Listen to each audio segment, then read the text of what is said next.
Good evening and welcome to Fl33tway's Roundup with your boy, of course, me. And I just want to say welcome and welcome to the show. We got a lot of news to talk about today. First off, I had a really good day yesterday. I went to the Astros-Dodgers game last night with some family members, and it was a mix of Dodgers fans and Astros fans. So if I got any Astros or Dodgers fans, hey, just shout yourself out in the chat. I was rooting for the Astros. My comp of teams is a little mixed all over there. Football is Packers, basketball is the Warriors, and baseball is the Astros. Do they have any correlation with each other? No. Do I care? No. These are my favorite teams. But yeah, I was rooting for the Astros. It was a disappointing game, 8-3. We were doing a good job shutting the Dodgers out for most of the game, but we just couldn't. Every time we strike them out, and had chances to score, we just couldn't really do anything. But it seemed like our main focus we did a really good job stopping Ohtani, though. I mean, a guy who's normally has a high percentage of having high percentages of a home run in most of his hits. We did a good job at keeping him from that, but while that's a plus, there was a whole lot of negatives. So we got to do a lot better. This team, it's crazy how much we've fallen, but I don't want to talk about that too much because, like I said, we got a lot of news to be talking about overall today. Watching from Atascocita, I see you. Welcome. But let's go and get into our first little set of news here. And for anybody that does tune in or is watching, this is for the anime fans. We've talked a little bit about this remake. First off, happy birthday to that of I know the name sounds weird, but this is how his name is. Happy birthday to Monkey D. Luffy from One Piece. Today was his birthday, and so they decided to drop some news about that One Piece remake that we had discussed on a previous episode that they're calling, it seems, The One Piece, that's an interesting name because the series as a whole has been always just called One Piece, so now they're adding the in front of it, I guess just to really show how this is different from the original series. But they dropped some news that it will be streaming on Netflix starting February 2027, so hey, that's not too far out. We already passed February this year, so that's only now just a few more months. It feels like time flies by fast, but yeah, so we got that news about when it's going to be releasing. They also revealed that season 1 will be covering 50 chapters from the original manga. That's basically Japan's version. Manga is essentially Japan's version of comic books here in the US, so they're going to be covering 50 chapters from the original manga, following Luffy and the crew until they meet Sanji, who's their cook. So that at least gives us an idea of where they're going to start and where season 1 will end. And this will all be getting delivered in 7 episodes. All episodes will be totaling out to a total of 300 minutes, which is 5 hours. So 7 episodes that totals out to 5 hours. That's a solid amount of time to be able to hopefully, I would say, condense the big story of 50 chapters into those episodes. So I'm excited. We did talk about this remake in a previous episode a couple weeks ago, mainly about when they revealed the designs of how they're going to look in this remake. Specifically, of course, talking about the boy Usopp and how his skin tone has sadly once again been whitewashed a little bit compared to how he started off, but neither here nor there. But again, if I do have any anime fans that are watching this, you got to tell me in the comments or chat, are you excited for this remake? I've already shared. I'm pretty excited. It's going to be cool to see how they handle this series. And they also dropped concept art of season 1 of Luffy there at his home village with Shanks and his crew, young little Luffy. And I'm just excited overall how they're going to handle this, and just seeing a lot of classic moments from this series get reanimated with better animation and hopefully better condensing of something that's been infamous among the fan base of the pacing of the series. So I'm excited overall. Again, share in the chat or comments, are you excited for this series? But next thing we're going to talk about here are some video game news. It was just a couple of days ago on May 4th. Yesterday they had if I'm correct, a fighting game event going on, and they dropped a new trailer for this new game that's been in the spotlight, called Marvel Tokon Fighting Souls, which is from Arc Sys. System Works, aka the people who worked on games like Dragon Ball Fighter Z. They also worked on Guilty Gear Strive and have been the owners of the Guilty Gear franchise as a whole. And this is now their next fighting game that they are working on alongside Guilty Gear Strive, which is a Marvel fighting game, which it's been a minute because the most recent Marvel fighting game we got was Marvel vs. Capcom Infinite, which for any fighting game fans out there, or even some that are watching this show would know, it wasn't received very well. So a lot of people have been excited about this game. But they have been recently doing trailers where there have been teams set up. So there's five specific characters who each have a team that they lead. You have the X-Men team, which is being led by Storm, and her teammates are Wolverine, Magic, and Danger.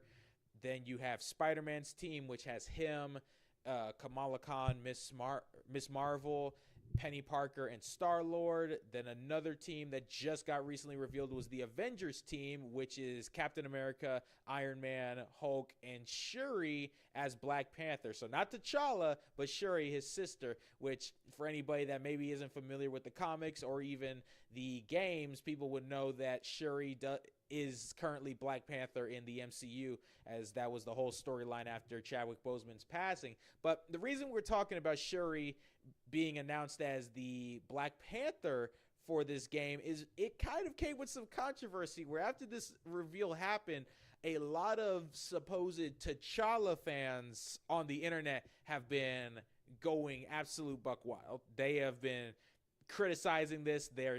Everybody's jumping to these massive conclusions that this is Marvel's erasure of T'Challa, and this has been something slowly brewing ever since the whole Chadwick Boseman thing. Because if you remember, we all know the actor Chadwick Boseman, who was portraying Black Panther T'Challa in the MCU. He had passed away. I don't want to assume what his condition was, but he had sadly passed away due to a condition that he had been battling for a couple years. And with that, the MCU had to kind of pivot his story, so they did it where in universe his character T'Challa died and Shuri became the new Black Panther, which is something that does happen in the comics and had been a storyline for a long time. But of course, currently in the comics, T'Challa is the guy who's under the mask. But this has been something brewing amongst the supposed T'Challa comic fans, where they have been on a roll talking about that ever since the MCU not recasting Black Panther and doing this whole death thing. It's been they've been putting in their heads that this is some elaborate way of how they're trying to erase T'Challa from Marvel as a whole. And I don't agree with that, because especially when we're talking about the games, T'Challa has been Black Panther in most of these recent Marvel games. There was Marvel Cosmic Invasion, which was a 2D scrolling fighting game. He's being represented and was picked to represent Black Panther in that game. He was in the failed but recent Marvel's Avengers. He was in the, as I previously talked, Marvel vs. Capcom Infinite. So he has had representation, and currently he is Black Panther. And most of these fans are arguing about this because they're like, this is erasure. He is supposed to be Black Panther. He is the Black Panther. This is who he's been for all this time. Why do they got to keep giving these different people the mantle and the mask and treating Black Panther like it's a mantle that just gets passed around like Spider-Man or Hulk or et cetera, et cetera. And I don't know. I feel people are overreacting, because when people say Black Panther, I'm just going to keep it real. People don't think of his dad, T'Chaka. They don't think of his grandfather. They don't think of Shuri. They think of T'Challa. So there is no erasure happening here. It's just isn't. When people think of Black Panther, they think of T'Challa, and that is never going to change. No matter who portrays him in a different video game, whether it's Shuri or whether it's his dad, or there was that Black Panther Captain America game that was supposed to come out. I think it was like a Captain America Black Panther 1942. That was his grandfather teaming up with Steve Rogers and stuff. But still, it doesn't matter who else maybe takes over the role. T'Challa is always going to be seen as Black Panther. So I don't get why people are getting so up in arms when they decide to pick another person to represent the character. And if you're supposed to be a fan of Black Panther, I just don't understand why you can't be happy that, one, the character is in the game, and two, that Shuri is the one being picked. This is her first real playable appearance in a Marvel video game that isn't one of the Lego games. This is her first time where she is given a full-blown moveset. She's given a full-blown moveset, voice actors, all of that kind of stuff, and people are complaining, and it's causing this controversy where some people are throwing around saying, "Oh, these T'Challa fans are misogynist. They only mad because it's a female that's representing," which I can't confirm nor deny that, because I have seen some of these T'Challa fans get extremely mad about the Shuri thing, and then I've seen others voice, I think, fair complaints to why they feel like T'Challa should have been the pick, especially because this is actually Black Panther's 60th anniversary, 60 years of being around since its creation. And so I can understand where some T'Challa fans are like, well, this is his 60th anniversary and you're not going to have him be represented in this game. But at the same time, I'm like, this is a one-time appearance for Shuri. It's not the end of the world. And I think a lot of this is also T'Challa fans that, like I said, have carried over from the whole recast movement of people being like, oh, why'd you kill T'Challa off in the MCU? You should have recast him with another actor, which from what I've heard, they're planning on doing that in, I think, Avengers Secret Wars. So I think just be a little more patient. You're going to start getting more T'Challa content. And I just think this is a huge overreaction. And actually, too, I saw a video. I don't follow this person, but I saw a video kind of breaking down. Yeah, just kind of a breakdown of someone going over like, hey, this is kind of ridiculous, and even saying real fans don't hate that Shuri is Black Panther and Tokon. But in his video, he's like, he kind of goes over a lot of these haters that have been just going out, and it's just crazy because this is supposedly black people that are turning against other black people who have been okay with her being in the appearance. I'm not going to play this full video because it's the whole 3 minutes, and that's just going to take up time of the show. But as always, I'm just going to play a little bit of it here in the background. Probably maybe a minute or just a couple seconds of him just kind of going over it. And so you can just kind of see that this is just turned into, to me, an overreaction. And I would wish that if you're a true Black Panther fan, that instead of making this about T'Challa or about that, trying to make up these rumors of erasure or something like that, that you can be happy that one Black Panther, because they could have just not picked Black Panther at all. Let's be real here. They could have just not picked Black Panther, but that Shuri, a character who was Black Panther for a good chunk of the comics for a while, is getting proper representation. So like I said, I'm going to play this clip here, and we'll be back in about maybe 30 seconds to a minute. People just like didn't like it. Oh no, people who more than likely don't read comics at all and don't know anything about Shuri are upset that she's in a fighting video game instead of Black Panther, who has been in Marvel Rivals, the Avengers game, and others. But oh no, we're so upset that she's in the game. I wonder what else they're mad about.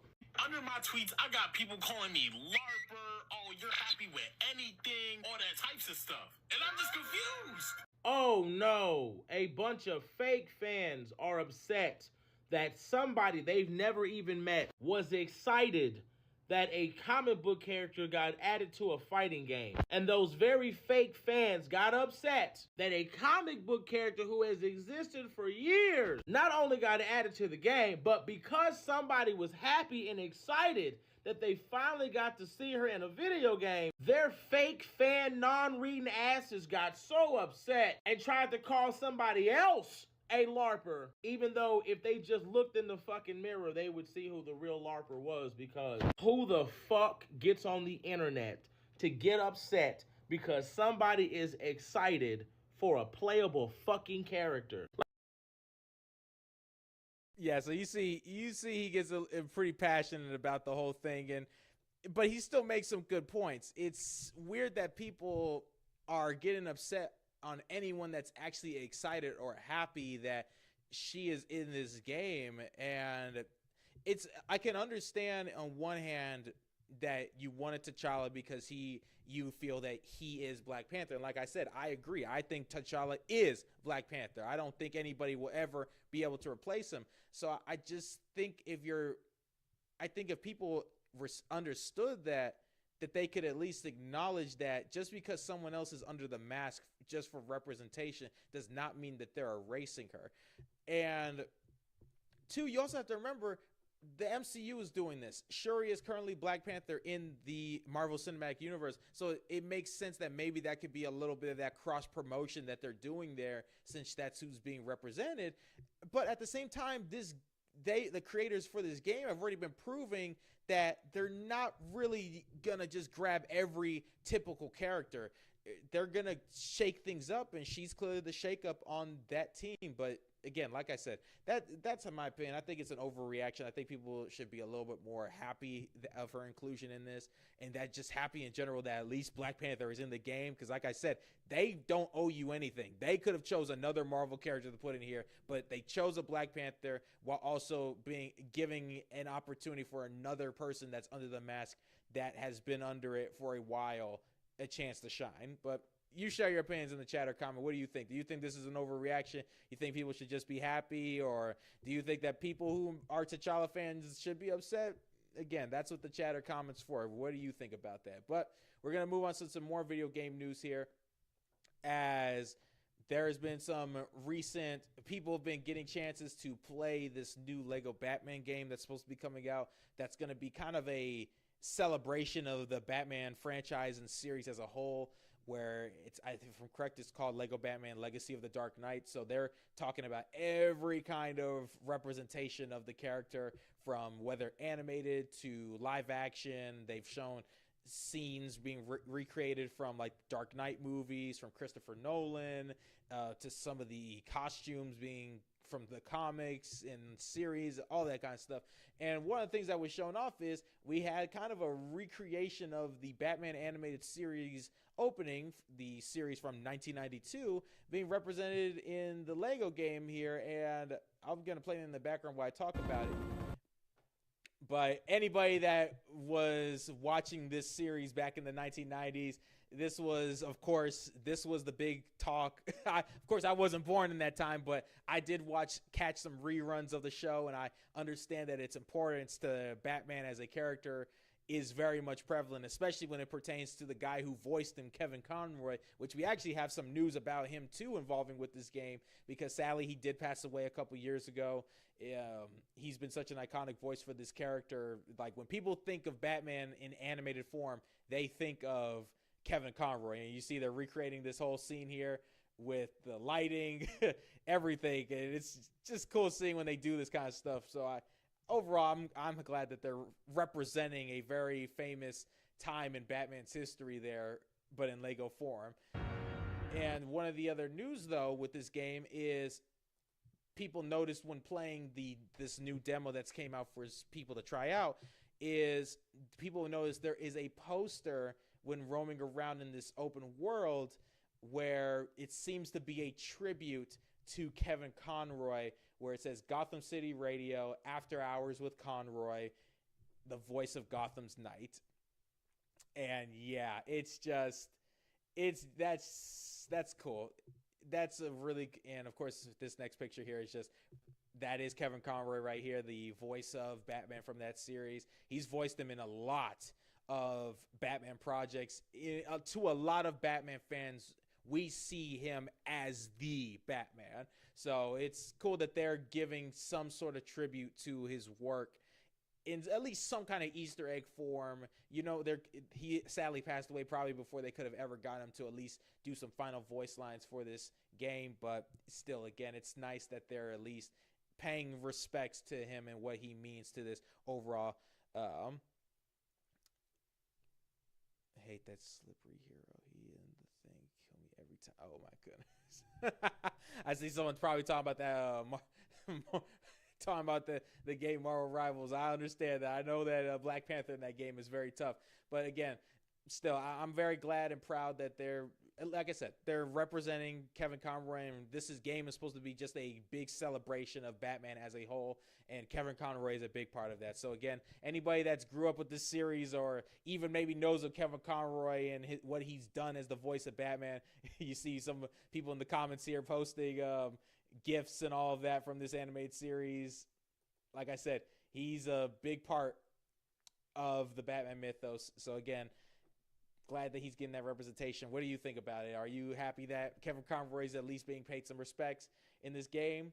But we're going to go and move on to our next little topics here. Speaking of superhero-related stuff, for anybody that has watched or heard of the Amazon Prime series, The Boys, this is the adaptation of the comic of the same name. I've been watching it for a while. It's been a fun watch. Love a lot. These characters have been fun to watch. It's an interesting take on superheroes because the whole point of the show in the comic was taking superheroes, but they're not goody two-shoes. These are heroes with dark past, skeletons in their closets. They don't play by the rules. They don't play nice. And the series is just a fun watch overall. Well, they announced that they will be screening the series finale in theaters in 4DX on May 19th. So there seems to be a trend going on with some series. We did talk about, funny enough, that the Amazing Digital Circus, that YouTube series, an indie series, was going to be getting a theatrical release for the finale. So now we're seeing a official production, and Prime is doing the same thing with The Boys. So we could be stepping into a whole new era where TV shows finales, especially if it's a very famous, well-known series, could end up getting their finale put in a theater for people to go and watch. I don't know. I'm a little mixed in it. I plan on seeing that Digital Circus finale. The Boys one, maybe I'll see it, maybe I won't. I have to be a little in the middle on this because you have these series for a reason, and then to do the finale in a theatrical format, I just don't know how it'll work. And especially considering that season 5 of The Boys has actually been kind of a mixed bag because I've been seeing positives, I've seen people talk negatively about it, but I don't know. We'll have to see overall. Sherry, that's just all I wanted to share on this topic, though, is that, yes, the finale of The Boys will be getting a theatrical release. I don't know how they're going to do, if it's going to be a release on Prime and theaters the same day, or if they're going to do it where it'll release in theaters like a month or a couple weeks beforehand, and then if you don't go to see it in theaters, you'll be able to see it on Prime. I don't know how they're going to go about that, but I would figure that because they're a little bit of a bigger name like Amazon, they'll probably be able to do a same day release, or maybe just maybe a week in between. But again, for anybody that is, if we got any fans of The Boys, what do you think about them doing the finale in a theatrical release? Next movie news that we got is someone we just briefly talked about, Christopher Nolan with the Dark Knight trilogy. We have a new poster and came alongside a new trailer for Christopher Nolan's The Odyssey, which will be releasing on July 17th. We all know Christopher Nolan, and even for people that may not know the name Christopher Nolan, you know his movies. He's the guy who worked on Inception, he worked on Tenet, he worked on like I just said, all those Dark Knight movies. He worked on Oppenheimer. He's been a director that has been behind a lot of well-received, talked about movies. And his next movie for cinemas will be his telling of The Odyssey, which is if I'm correct, a famous story/book. I remember when I was in high school talking about The Odyssey and reading through it as a assignment and stuff. And it's a nice read. I don't think that we did a whole lot of The Odyssey, because I know the story is a lot more bigger than what we read, but I know it's a very well-known tale. It's more of superheroes being raised and trained by a mega corporation. Yeah, that is very true with the Boys, is that a lot of those superheroes, the 7, they are raised by WIT, which is a big company. So it's like, what if superheroes are owned by a major corporation and do their bidding, but also become rebellious later down the line? But back to the Odyssey talk. Yeah, they released a new poster. This came alongside where a new trailer was dropped for the movie. I saw parts of it. Everybody has been clamoring and talking about how they would handle the Cyclops. I did see a picture of it, and it looks pretty good. I gotta admit, it looks pretty good. But overall, I'm excited for this movie. like I said, I have a little bit of history of it because in high school I do remember having to read some of this book. So it's going to be interesting going into this theater and seeing how certain parts of the book and this tale get retold in a theatrical sense, especially from a guy like Christopher Nolan, who most of the time I trust his filmmaking. Most of his movies he's done pretty good. I wasn't a big fan of the movie Tenet. The story got just a little too convoluted for me, but overall I thought the visuals were really good, but the story was hit or miss, honestly, with Tenet. I think that was definitely one of his weakest films. But again, I'm pretty excited for the Odyssey. For anybody that maybe knows the story about the Odyssey with hold on, I could just do this. The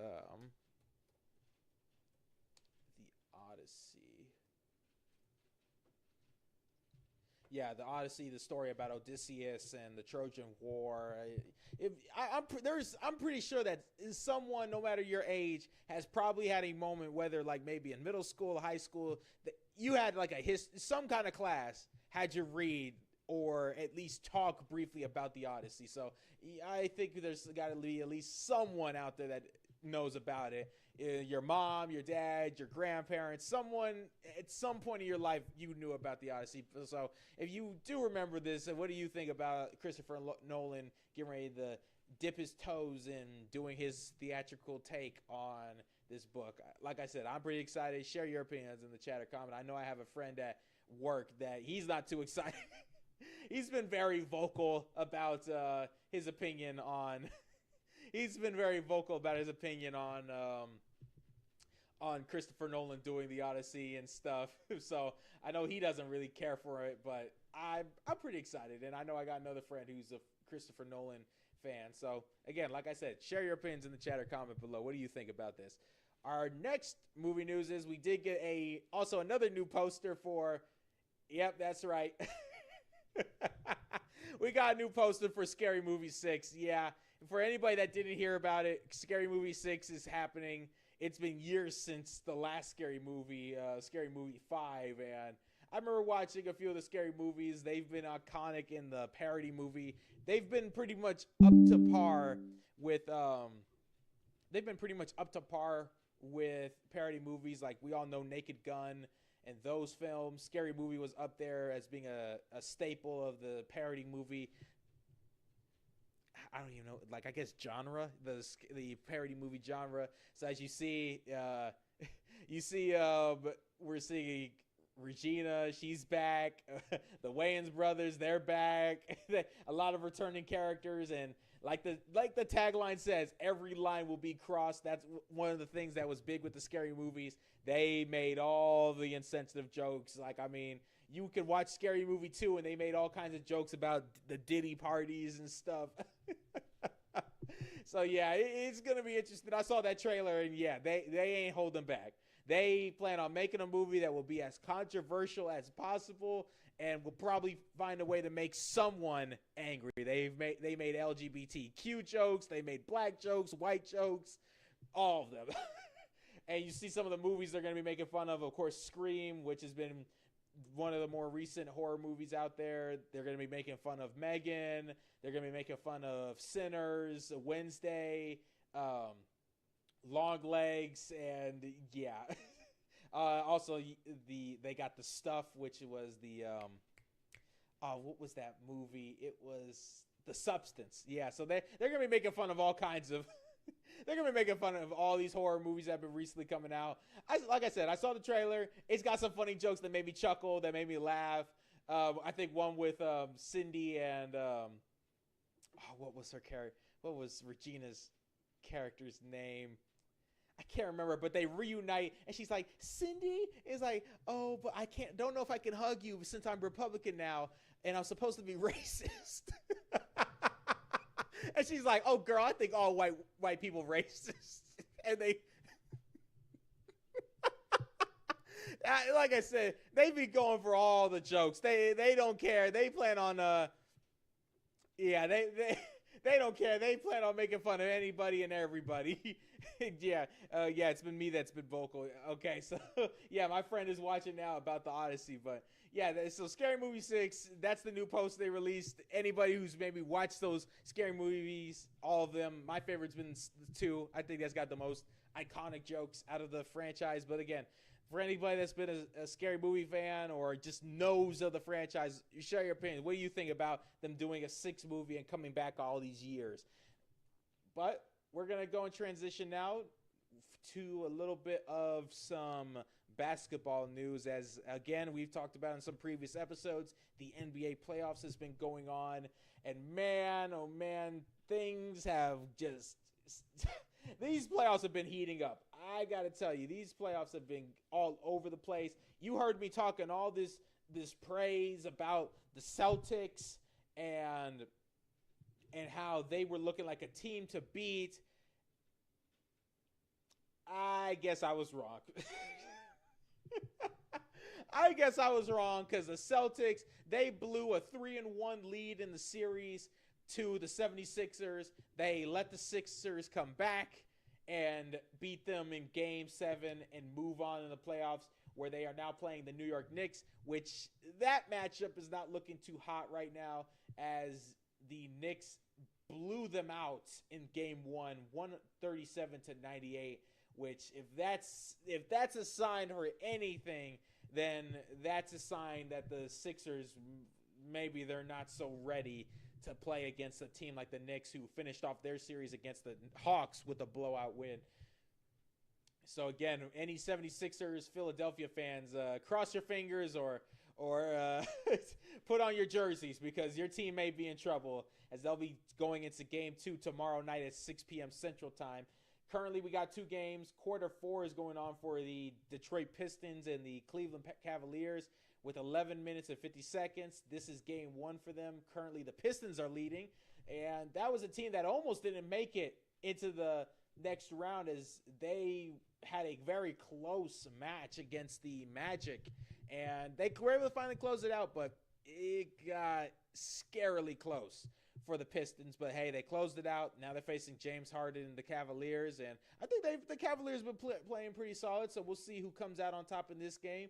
Also, currently we got quarter 1 going on between OKC Thunder and the Los Angeles Lakers. I know I got a lot of family members who probably are watching this show who are big Lakers fans, and I gotta say, the Lakers have been looking pretty solid recently. I mean, this is a team that's being carried by LeBron James. They don't have Austin Reeves. Austin Reeves did come back in that last game, but he's still playing kind of hurt. They don't have Luka Doncic, the guy they traded for from the Mavericks. So right now, this team is being heavily carried by LeBron James, and they've made it to the next round. And currently, I mean, they're playing a close game with the Thunder, a team that everybody was clamoring and talking about being the top team. But hey, one thing you got to know about sports, people, is it don't matter if maybe one team is better than the other. If the storyline is big, the storyline will prevail. And for a lot of Lakers fans and even LeBron fans out there, the big storyline going on with this playoffs is LeBron. Is he the GOAT? Is he better than Michael Jordan? Is he the greatest of all time? And so so there's a chance they could be, I don't know, this storyline. Hey, what better way to solidify yourself as the GOAT in basketball than being the guy to carry your team all the way to the finals? Like I said, storylines are big. I think there was a big storyline in the NFL when it came to Sam Darnold and his whole redemption arc to take a team to the Super Bowl and win a Super Bowl, a guy that was seen as a bust, being able to turn into a Super Bowl MVP, well, Super Bowl, not MVP, a Super Bowl legend. And so, yeah, storylines are important when it comes to sports. And who knows? The Thunder might get upset by the Lakers here. But right now, it looks like it's a close game while the Pistons are leading. But the Cavaliers are coming up 82-87.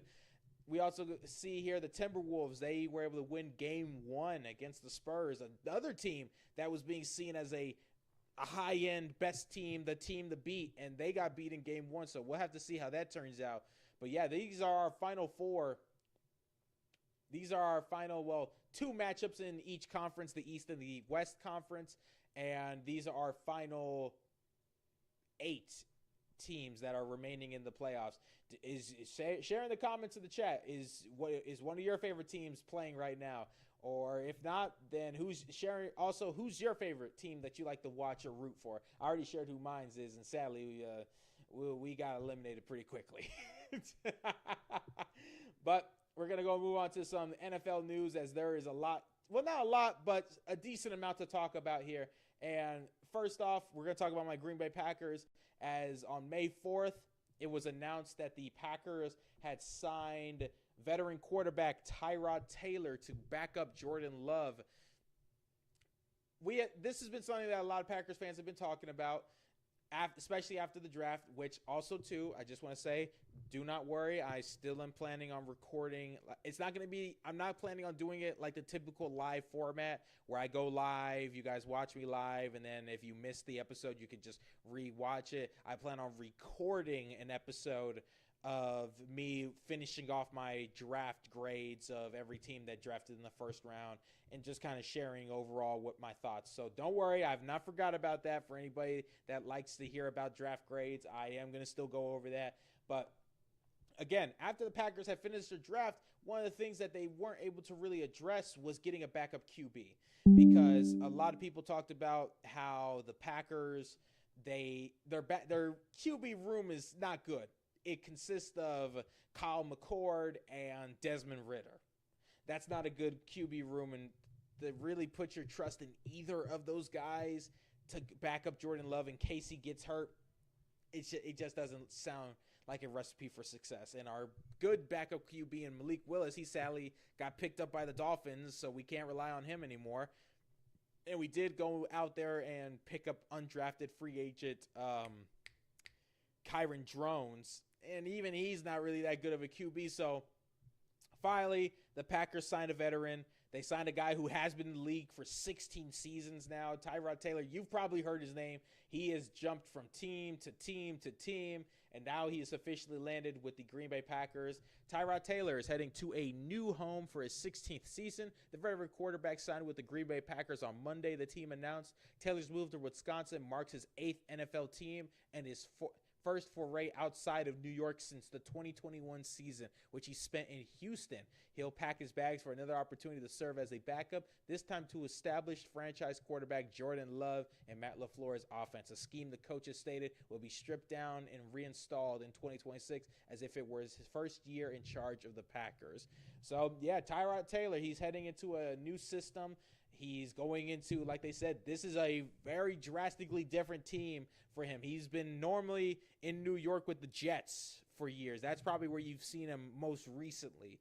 And Tyrod Taylor, I'm not mad with this. Compared to Desmond Ridder and Kyle McCord, I think he's the best backup quarterback there. He has been a solid backup QB that you can normally put your trust in to handle the ball pretty decently well, and I think we have enough weapons compared to some of the other teams he is backed up for. I think we have some of the best weapons for him to at least throw this ball to and keep the ball safe in case he has to try to just close out a game for us if Jordan Love ever gets hurt, or, hey, we get a blowout win and he has to come in so Love doesn't get hurt.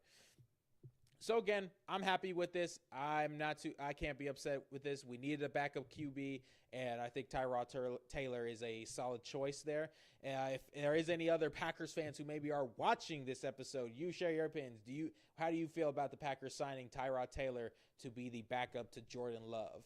But our next NFL news here is another high-end free agent that has been just kind of floating around there, and no team has signed him for a while. He has finally been picked up, and that is DJ Reader, the former Detroit Lion, has been officially signed by the New York Giants to a 2-year deal, which, hey, this is honestly a move I have to say is good for the Giants. We've talked about that they lost their high-end defensive tackle in Dexter Lawrence, who they traded over to the Cincinnati Bengals. So they needed to bolster up that defensive line, and now they get a guy who's a veteran presence. He's been around the league for a while. He's been a pretty solid and good defensive tackle. I would know. My team has played against the Lions about 2 times a year. So, yeah, I know that DJ Reader, he's a pretty solid defensive tackle, so I think this is a good signing overall for the Giants. And they needed to fill in that, like I said, they needed to fill in that defensive tackle room after losing Dexter Lawrence to the Cincinnati Bengals for that draft pick. And we'll have to see how DJ Reader fits in. And now we got a defensive line room that consists of DJ Reader, Arvell Reese, Brian Burns, Abdul Carter, and at the current moment, Kayvon Thibodeau. But there's still a lot of rumors that he could be getting traded in the coming weeks. So I will definitely be the one to report on that on this show when that news breaks, whether in a YouTube short or in the next episode next week, Tuesday. But yeah, any Giants fans out there, tell me on a scale of 1 to 10, how excited are you for the Giants signing DJ Reader to the squad? Next up for football news, we have some court cases, as we have 2 NFL players that had been dealing with some controversy / court cases out there.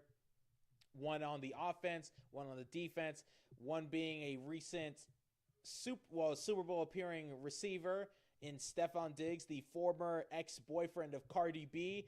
As it has been officially announced, the jury has found Stefon Diggs not guilty of assault strangulation. Boston former New England Patriots receiver Stefon Diggs was found not guilty on Tuesday of assaulting his private chef in a pay dispute. The 4-time Pro Bowl wideout pleaded not guilty in February to a felony strangulation charge and a misdemeanor assault and battery charge stemming from the alleged dispute. The trial lasted only 2 days. The case centered on a December 2 encounter at Diggs' home in Dedham, where Jamila Adams, a former live-in personal chef who is known as Mila, testified that he slapped and choked her during an argument. Diggs' attorney said the alleged assault never happened and questioned Adams' credibility and whether the dispute was about money, relationship tensions, including a disagreement over a planned trip to Miami, or an alleged assault. We have taken these allegations seriously from day one, and that's exactly why we were eager for the facts to come to light through the legal process, Mitch Schuster of Meister, Seelig & Schuster said in a statement. Professional athletes have a target on their back. When someone sees a uniform and a contract, they see a leverage. They see a settlement, and they're counting on that pressure in the court of public opinion to drive a default decision to settle regardless of the facts of the matter. So I remember hearing about this. I remember hearing that he was going to court after the Patriots lost in the Super Bowl. Then it was announced that the Patriots have released Stefon Diggs.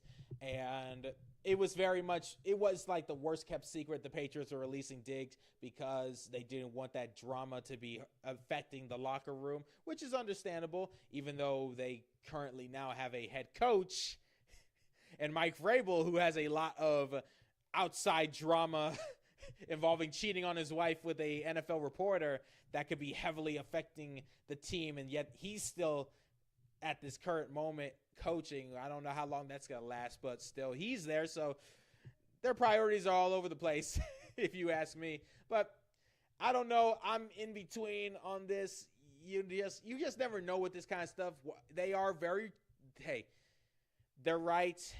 NFL players are always going to have a target on their back because people are, they said, you see the uniform, you see that big money contract teams give out to players, and people might want to take advantage of that so they could walk away with maybe a big payday or something along those lines.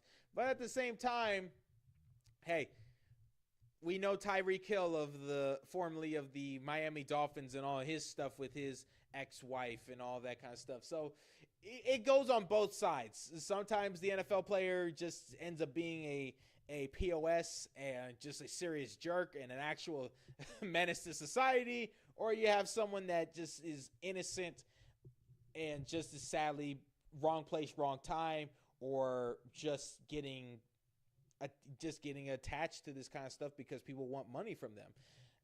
You are going to have to share your opinions in the comment. What do you think? Do you think that Stefon Diggs easily got away with this assault because he had the right lawyers, or do you think that he is innocent and that this was just sadly another case of a NFL player being accused of something they didn't do?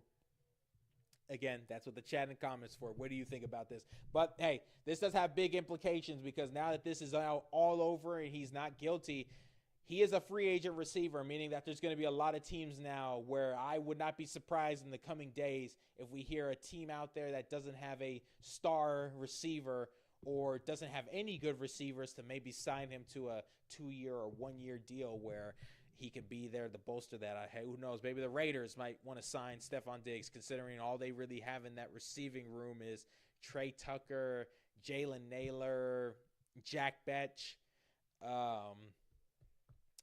Dante Thornton, etc. So who knows? Maybe they might sign Stefon Diggs. But now that he's not guilty, that definitely opens the floodgates for teams to be calling him up and be like, hey, we need a receiver. You want to come over here? We'll give you a hefty deal to help us out, be that veteran presence. You never know. But another player that also just had charges dropped is L'Jarius Sneed. This is probably a name you haven't heard in a minute. The last team he was representing was the Tennessee Titans as a cornerback. He formerly was a Super Bowl winning cornerback when he was with the Kansas City Chiefs, but then the Chiefs released him. He went to the Tennessee Titans, and he had a whole lot of stuff go on, but he had some charges just dropped against him today, and he's a case I'm a little bit more leaning on his side on this, but I'm going to read a little more on the information. A charge against former Tennessee Titans cornerback L'Jarius Sneed is stemming from a shooting at a Dallas car dealership in December 2024 has been dropped. Sneed's Dallas-based criminal defense attorney Michael J. Todd made the announcement.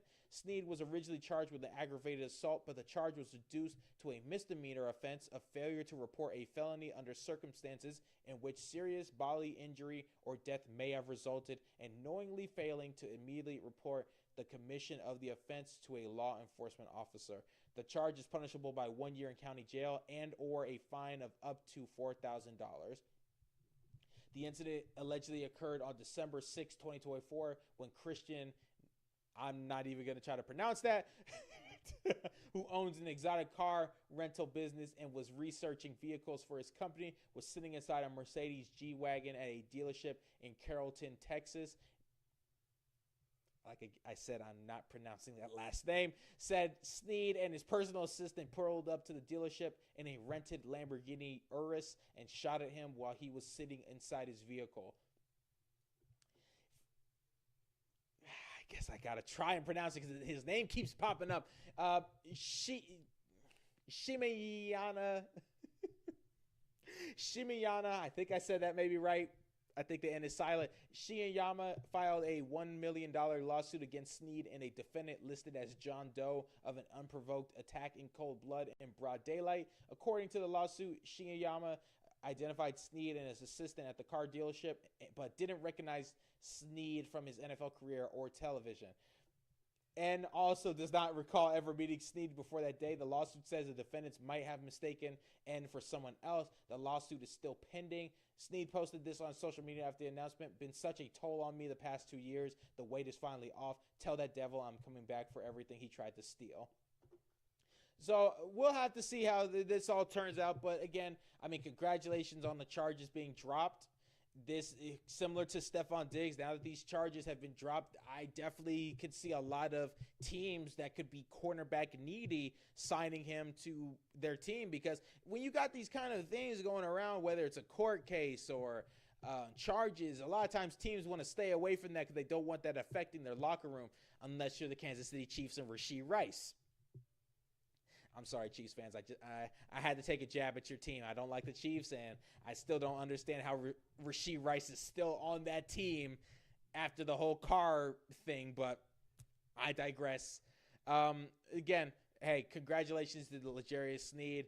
He's supposedly a free man now, and he has a chance to make it back into the NFL and hopefully show that he still got it after all these years. And who knows, maybe he'll put up a top performance as a cornerback. I know there's definitely some teams that could boast that defense. The Cowboys, we've all talked about that defense enough times about how bad it was, and they didn't really go out there to draft any corners in that 2026 draft. So who knows, they might sign Sneed to a 1 year prove-it deal. We know how much they love those 1 year prove-it deals, and then putting a guy on a franchise tag to force him to play until they can prove themselves for a bigger contract.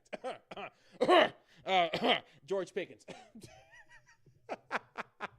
Or who knows, maybe my Green Bay Packers. I mean, we could definitely use more cornerback help, and getting a veteran presence like that in the room could be fun to have. Who knows? There's a lot of teams that could use a guy like that. Yeah, hey, maybe your favorite team could end up going for that. Share your favorite team in the comment or chat. Who would you love to see go out there and pick up L'Jarius Sneed as a very veteran Super Bowl winning cornerback? But hey, that's all we got for tonight's episode of Fl33tway's Roundup. As always, you guys know that I love every time you guys tune in every night, 7:30 p.m. Central Time, to watch me talk about this news. I enjoy doing this, bringing any kind of news I can to your faces, your ears, etc., so then you guys can know what is going on in these different topics and genres of our world. Hey, you guys stay up to date with this kind of stuff. And as always, like I said, I enjoy you guys tuning in. I hope that you guys take care, stay safe,